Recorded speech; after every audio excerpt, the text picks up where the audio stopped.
तो continuous discuss करना है। पिछला पार्ट भी इसका हम किए थे। पिछले पार्ट में हमने इसको किया था कुछ इस तरह से कि यदि फंक्शन जो है सी पर ये लिमिट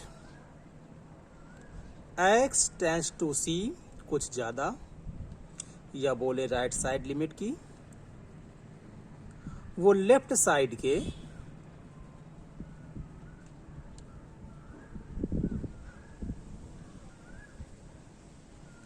यदि कुछ ऐसा आ जाता है तो हम बोलेंगे कि ये फंक्शन क्या होते हैं, कंटिन्यूअस होते हैं। उसी में हमने थोड़ी सी चर्चा ये की थी कि यदि दो फंक्शन हैं, मान के चलिए एक gx है और एक hx है, ये भी कंटिन्यूअस है, ये भी कंटिन्यूअस है, तो इनका जो प्लस करके आएगा वो भी क्या होगा, कंटिन्यूअस। इसका जो माइनस करके आएगा या मल्टीप्लाई करके आएगा वो भी क्या होगा, कंटिन्यूअस ही होगा। अब इसी दोनों फंक्शन को नाम दे दिया हमने, मान के चलिए कोई fx, तो वही चीज है gx hx कंटिन्यूअस है, तो इन दोनों को प्लस करके क्या है fx, तो वो भी क्या होगा, कंटिन्यूअस। gx hx कंटिन्यूअस है, तो उनका माइनस करके या मल्टीप्लाई करके क्या है fx, तो वो भी क्या होगा, कंटिन्यूअस ही होगा। इसी की चर्चा हमें इसमें करनी है। तो इसका कहने का मतलब ये हुआ कि gx क्या है, कंटिन्यूअस, अर्थात हमें बताना पड़ेगा कि gx क्या है, वो sin x मान लिया है हमने, और ये sin x क्या है, तो कंटिन्यूअस है। इसी तरह से hx को मान लेंगे हम cos x, और फिर हम हम प्रूव करेंगे कि जो cos x है वो कंटिन्यूअस है। और जब ये दोनों कंटिन्यूअस प्रूफ हो जाएंगे तो हम बताएंगे कि हमारा जो रूल है उस रूल के अकॉर्डिंग इन दोनों का प्लस, इन दोनों का माइनस और इन दोनों का मल्टीप्लाई भी क्या होगा, कंटिन्यूअस ही होगा। ऐसा हम करेंगे।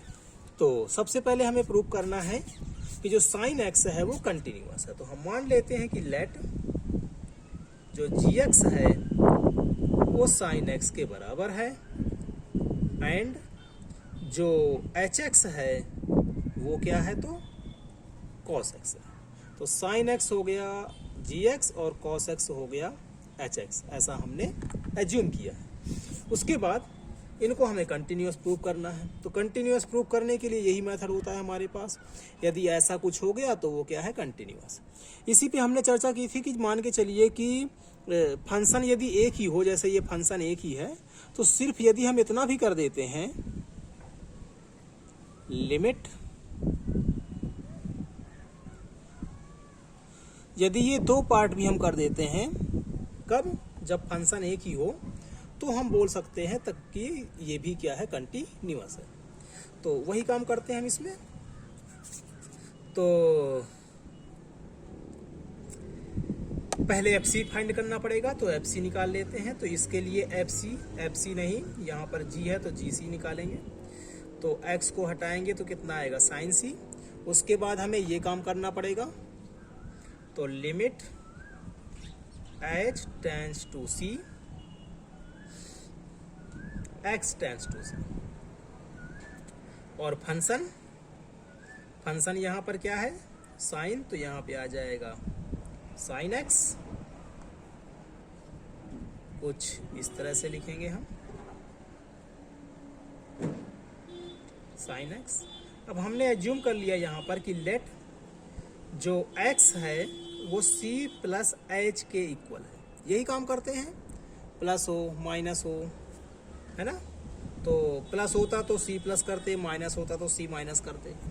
अब दो फंक्शन होते तो दोनों से करके दिखाते, एक ही फंक्शन है तो हम सिर्फ प्लस करके, इसी का यूज करके ही हम उसको प्रूव कर देंगे। तो उसके बाद हम मान लेते हैं कि क्या मानना है, क्या कहना है हमें कहना है कि x जो है वो c की ओर टेंस हो रहा है, अर्थात ये जो x है वो किसकी ओर टेंस हो रहा है, c की ओर। अर्थात x को हटा करके हम c लिख सकते हैं, तो c कैंसिल हो जाएंगे, h कितना आ जाएगा, 0। h कितना आ जाएगा, 0। ठीक, तो यहाँ पर हम इसको लिख सकते हैं, क्या लिख सकते हैं कि लिमिट h कितना 0 की ओर टेंस करेगा, और जो x होगा वो x टेंस करेगा c प्लस h को। फार्मूला आपको पता ही है। तो साइन a प्लस b का फार्मूला लगाना पड़ेगा, तो sine a cos b plus cos a sine b. जब h 0 है तो cos 0 होगा, cos 0 की वैल्यू 1। जब h 0 है तो sin 0 होगा और sin 0 की वैल्यू 0। sin c बन जा sin c आएगा और ये 0 से मल्टीप्लाई होकर के 0 हो जाएगा, तो ये ओनली sin c ही बचेगा। देख सकते हैं कि gc और इसकी वैल्यू दोनों ही क्या है, इक्वल। तो यहाँ पर हम लिख सकते हैं कि सिंस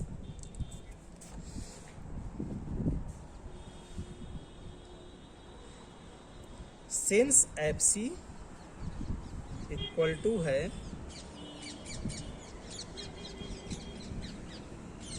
इसलिए जो फंक्शन है वो क्या है, कंटिन्यूअस है। इसी तरह से hx के लिए भी हम करेंगे। तो hc equal to cos x, उसके बाद ये काम लिमिट, उसके बाद ये बिल्कुल सेम ही करते चले जाना है।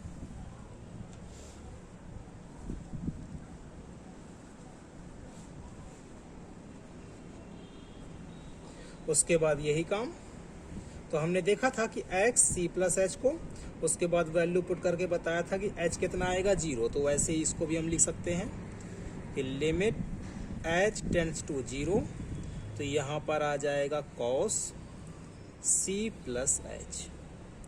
अब इसका भी formula cos a plus b का, तो आपको पता है कि इसका फार्मूला होता है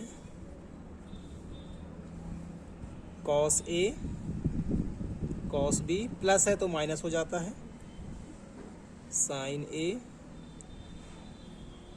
sin b। 0 पुट करेंगे वैल्यू 1 आएगी, 0 पुट करेंगे तो वैल्यू 0 आएगी। 0 से मल्टीप्लाई होकर के ये सारा 0, 1 से मल्टीप्लाई होकर के ये आएगा cos c। ये देखिए ये वैल्यू दोनों क्या होंगी, बराबर होंगी। और यदि ये दोनों वैल्यू क्या है, इक्वल, तो हम लिख सकते हैं कि सिंस ये f नहीं है, ये g है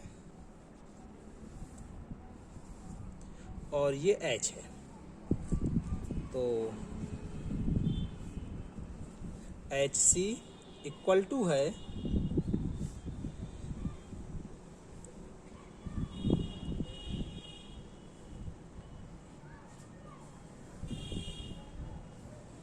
इसलिए फंक्शन क्या है, ये कंटिन्यूअस है। Function H x is continuous. अब हम कह सकते हैं कि साइन एक्स भी क्या है, कंटिन्यूअस, कॉस एक्स भी क्या है, कंटिन्यूअस। तो इस रूल के according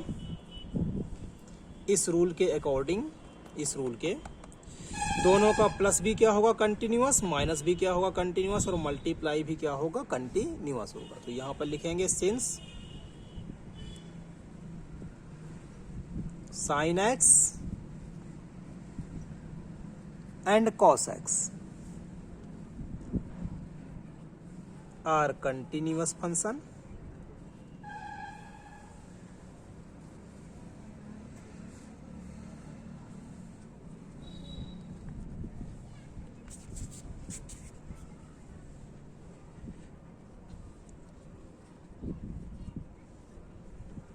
so sin x plus cos x, sin x minus cos x and sin x multiply cos x, तीनों ही क्या हैं, कंटिन्यूअस है।